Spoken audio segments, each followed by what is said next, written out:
Okay, so today we're going to be talking about time machines, basically. That's going to be kind of the gist of what we're going to be talking about, all right?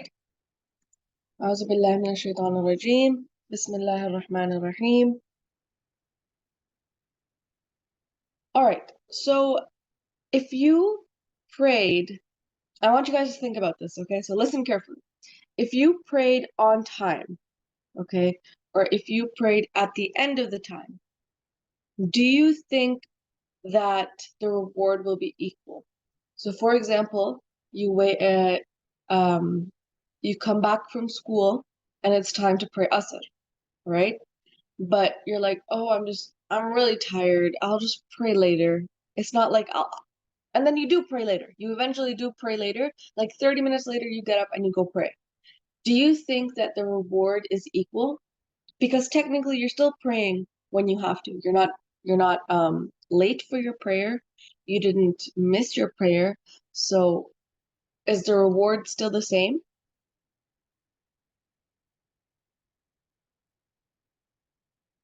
What do you think? Anyone just like unmute yourself. No, No, that was a very hesitant no, but I kind of agree with that. Do you want to explain whoever that was? Why do you think? Shafiq.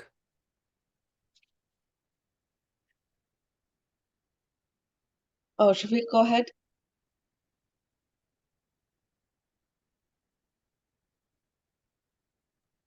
um, I also say no because like if you don't if you had the perfect opportunity to pray, it's not like you were tired and your feet were hurting and you couldn't stand and you didn't just needed to pray.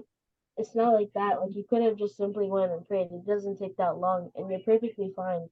It's not like anything is bothering you. Yeah, that's a good point. That's a good point. Thank you for bringing that up. So, yeah, I agree. So, no, the later you're praying, the lesser your reward is, right? This is a reward that you can never, ever get back, but not unless you have a time machine, right?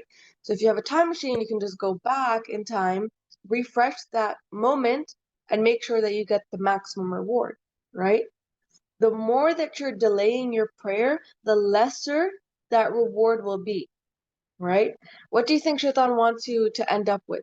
First, 100% of the reward, then 50%, then 25%, then eventually, when you're slowly remembering that, oh, it's time to pray, but oh, I'm too tired, it's like 10%, and then eventually it's 0%, and you've missed your salah, and then it's going to go to like minus 10%, right?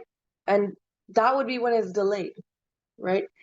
Shaitan wants you to go in that negative amount of rewards, right? You're not even gonna get reward, right?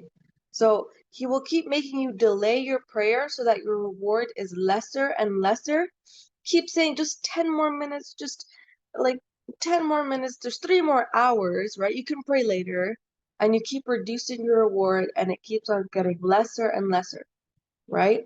But if you want to maximize your reward, then you rush to your prayer immediately and get the most that you possibly can, right? So, screen always lags. It takes so much time to go to the next slide. Okay, anyways, if you miss a prayer, can you really make up for the reward that you lost? If you miss a prayer, can you really go back in time and get that reward? Make sure that because that reward is there, it's waiting to be taken. But you were just saying, oh, 10 more minutes, oh, 5 more minutes, oh, I'll get up just in a second. You saying that so many times has made you get lesser reward, right?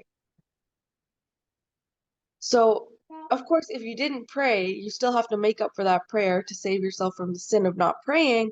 But the loss of the reward is something that that cannot be made up, right? It will never, ever, ever come back. Now, how much is the reward of a prayer? Does anyone know? Like how much, like one prayer that you do, how much is the reward for that? Any idea? Raise your hand. How much is the reward for one prayer? Anyone? No one? I mean, no one knows because it's like infinity. The reward for any prayer is basically infinity. You have no idea. It is unimaginable to human mind how much reward you could get for just praying, right? The better the quality of your prayer, like meaning how much sincerity you put into it and how much thought, how much good intention there is behind you praying, the greater the reward will be, right? Inshallah. So once a particular fard salah, so we all know what fard salah is, right? It's the obligatory prayers. Once that is gone, then it's gone. It's never coming back. It's an immense loss because one prayer is infinity, right? So you just missed an infinity, right? This doesn't mean that, oh, the next fard salah, that will be an infinity, so it's fine. It'll just make up for that. That's not how it works. That, like, you missing an infinity is like, it's a really big loss, right? So you can pray a lot of like sunnah prayers or like nafil prayers, but that's just extra you're doing, right? And fard isn't like sunnah or nafil. The reward of a fard salah is immensely greater than the reward of nafil, right? And nafil is just those voluntary prayers that you do. Like they're not like you have to do it. They're more like you can do it for more extra reward, right? But it's not the same as fard because fard salah is infinity. The reward for that is infinity. All right? Hold on. Let me go back for a second. Also, something to think about is that even though fard is an obligation and that you have to do it, even though it's something that you need, it's what you need, right? It's Allah doesn't need it. You need it. Allah still rewards you for doing it. And he doesn't just reward you, he rewards you immensely. There is so much reward behind it. We have no idea how much reward there is, right? And it's just if you think about it, we're the ones who need it, right? We're just giving it to ourselves. And then Allah rewards you for helping yourself, right? That's how much appreciation Allah has for you, right? So if Allah's so appreciative of us, we need to be mindful of that and we need to be thankful for his appreciation, or else, like, what would we be doing with our lives, right?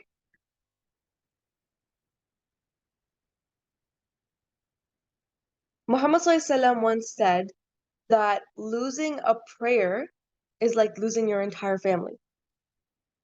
Have you ever seen like someone who's lost their entire family? Or like maybe they're refugees. Maybe you've seen on like the news channel that like, oh, all these refugees, they lost their families because of some horrible event and now they're running away to another country or something like that, right? Have you ever Like seen an like, orphan? yeah, like an orphan too. Like they've lost their entire family, right? And maybe they've lost their siblings, maybe they've lost their friends, maybe they've lost their parents, right?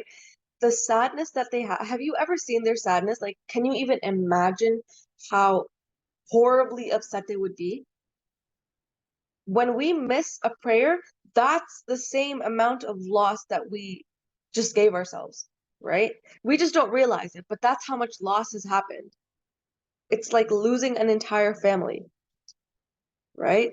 So may Allah protect us because that's probably how sad we might be on the day of judgment for the loss of each and every single prayer, right? Okay, so in Jannah, right? The people who do end up in Jannah, they're completely fine. Even they would regret not praying just one more prayer. If the people of the graves, the people who are already dead in their graves, could come back or could talk to you, they would tell you they would give up all of the enjoyment they had in life, all of the TV shows that they had in life, all of the games that they had in life, just for two more rakahs of prayer, right? Because remember, when you're in your grave, what's the first question that's asked from you? What's the first question that's asked from you, Nusaiba? Is it Isha? did you pray 5 times a day? Exactly.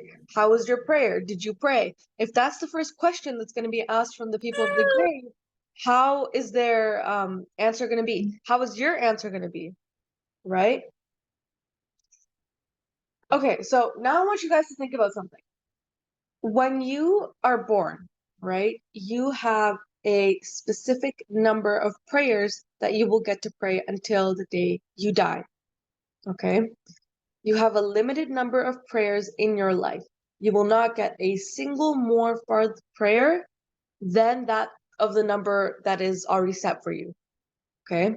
So you have a specific number of prayers that you will get to pray, an exact specific number, not like around 50, around 60, around 70. Okay, that's a very small amount, but like uh not like a approximate number. It's a fixed number, okay? And every single time that you pray, you're basically counting down, right? So you have a specific number of prayers that you will get to pray, okay? And obviously, since there's only 5 prayers in a day, you can't just add one more, right? Um, you can't just like, hold on, Isra, I'm just seeing your messages. So, like I said before, hold on, let me go back for a second because I think there's a little bit of confusion. When I said that the people of Jannah will regret, yes, the people of Jannah will regret not praying enough because they realize how great the reward is for praying, right? So they're going to want to go back and pray more. They're going to go back and they're going to want to leave every single, like, they're going to want to make up for any time wasted and pray quicker, pray more, pray with more sincerity, right? But for the people of Jahannam, obviously, they're going to regret like everything they've done in life, right? The people in the graves, if they could come back, they would want to like what they would tell you if you were to ask someone who was already dead what they would change about their life, what they would say is like, I wish we prayed more, right? They wish they had prayed more. Okay? So anyways, about the limited number thing, right? If everyone in this world has a specific number of prayers that they get to pray, okay, the 5 daily prayers, what would your number look like? None of us know when we're dying, right? We have no idea when we're dying. And we don't want to be the people in the graves who are like, oh no, I wish I had prayed Zuhr that day, or oh no, I wish I had woken up from Fajr. We want to be the people who are like, oh my God, yes, I did pray that day. Oh my God, yes, I did pray Zuhr at school. Oh my God, yes, I did pray Asr, even though I was so tired, right? So what does your number look like? Are all of your numbers like checked off? Are you missing some numbers? Are you going to miss numbers in the future? Right? Okay. So there's a hadith, obviously, from like Muhammad Sallallahu Alaihi Wasallam. He said that while a man was going on a way, he saw a thorny branch and removed it from the way, and Allah became pleased by his action and forgave him for that. Right? The Prophet Muhammad Sallallahu Alaihi Wasallam further said, if the people knew the reward for pronouncing the adhan, for standing in the first row in the congregational prayer, like in the masjid, right? And found no other way to get it except by drawing lots, they would do so. And if they knew the reward of offering the Dhuhr prayer early in its like time period, they would race for it. And if they knew the reward for Isha and Fajr prayers in congregation, like with Jama'ah, they would attend them even if they were to crawl, right? So does that make sense? Kind of. I don't think it makes sense, but hold on. So we don't ever realize how merciful Allah is, right? How much He appreciates our smallest actions. That man removed a thorny branch from the road, right? The man that Muhammad SAW was talking about, he removed a thorny branch from the road. Okay? And Allah was so appreciative of that. One of Allah's names is Ash-Shakir, right? And Ash-Shukur. He appreciates our actions, even if they are as small as a smile, and he appreciates each action immensely. Like we have no idea how much he appreciates you literally just getting someone a glass of water. If you smiled at someone, we don't know how much reward you get for that, right? If you say salam to someone, you obviously get reward for that, because each and every good thing that you do, you may think that, oh, this is just like normal things that you're supposed to do as a normal human being if you want to be a good person. But you being a good person is Allah, you get reward for that. Okay? Now think about this. If Allah appreciates the small action of removing any branch from the road, then how much does Allah appreciate you coming to Salah with sincerity every single day? Right? Forget it. You really cannot understand how much reward there is. You cannot understand how much appreciation Allah has for that, right? Think infinity times infinity. That's already infinity. Like it's just too much. You cannot like comprehend it. Okay? So that's why Muhammad ﷺ said, if the people knew the reward for pronouncing adhan, they would do lucky draws for it. Right? They would put all their names in like a bowl and they would like, because there's so many people who want to do it, they would have no choice but to draw lots.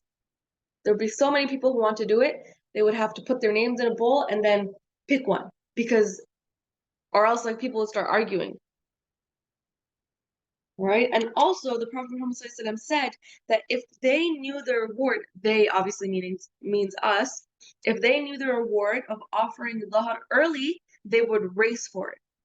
Like Dhuhr Salah, praying it early and on time, like as soon as the adhan happens, they would race for it.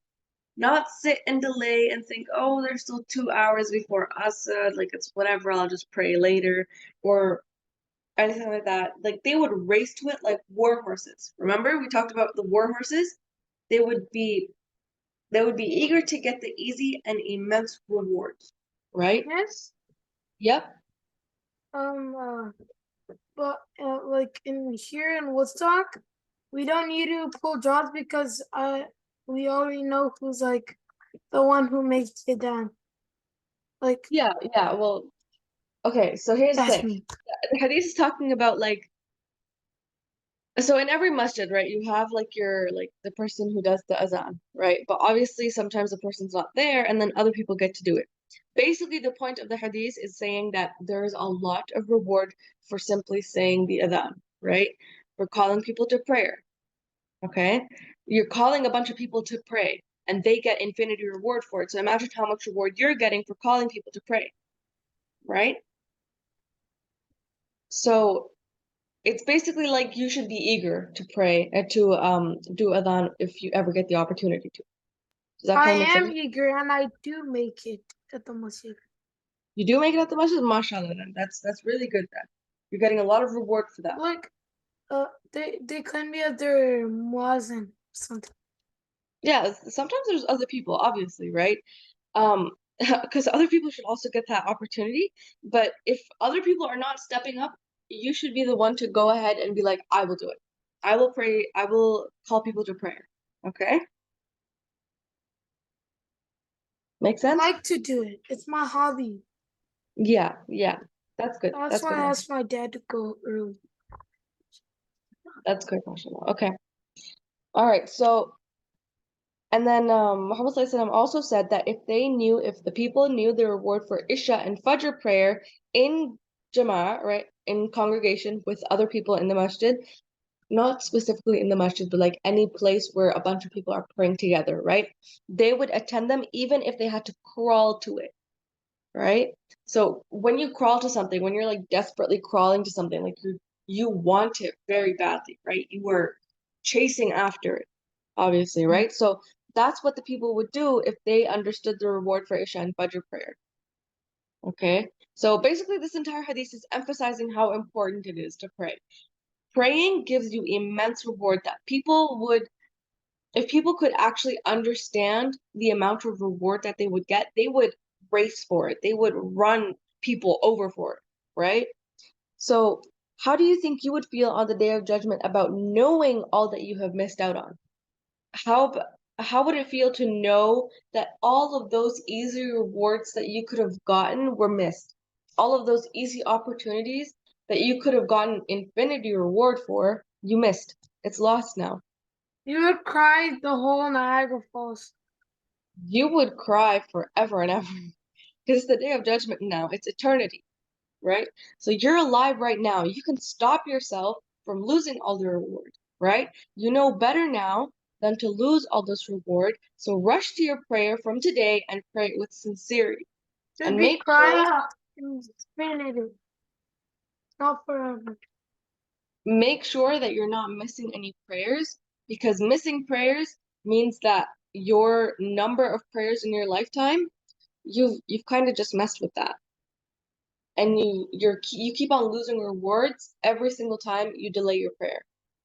That's why people say not to delay your prayer. Even though you have like 15 minutes left until the next prayer, get up and pray. Don't be like, oh, it's just too late now, whatever. Get up and go pray, right? You don't want to miss out on those rewards. That's a terrible loss. Okay, so Jazakallah khair, that's it. Hopefully that made sense. Are there any questions? Anything? Isha, I see your hand.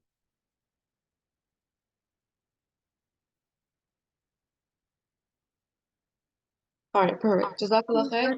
That is it then. Oh, also, really quickly, by the way, you guys, I don't know if your parents told you or whatever, but we're gonna have like a mega like Kahoot for this, for like all the Salah stuff we're doing. I'm gonna make a Kahoot. Really? Yes, really. And Steal. on Friday, okay, on Friday, we're gonna do a revision though on either Thursday or something. Okay, so make sure that you're listening, make sure that you understand everything. If you have questions, raise your hand and ask them. Okay? And the coot will be on Friday. Inshallah. That is all from me and divine wisdom now. Jazakallah.